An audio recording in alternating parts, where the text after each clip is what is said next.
شامل کرتے ہیں۔ بان سعید آباد سے عاشق مینگل کی رپورٹ کے مطابق بان سعید آباد میں یوم Pakistan 23 March government degree college بان میں 23 مارچ یوم پاکستان کے سلسلے میں رنگا رنگی تقریب کا انعقاد ہوا، جس میں طلباء، اساتذہ اور سول سوسائٹی کے نمائندوں نے بھرپور شرکت کی۔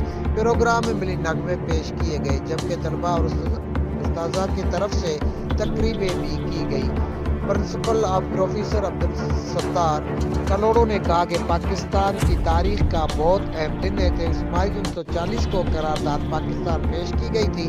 قرارداد پاکستان، جس کی بنیاد پر مسلم لیگ نے برصغیر میں مسلمانوں کے جداگانہ وطن کے حصول کے لیے تحریک شروع کی،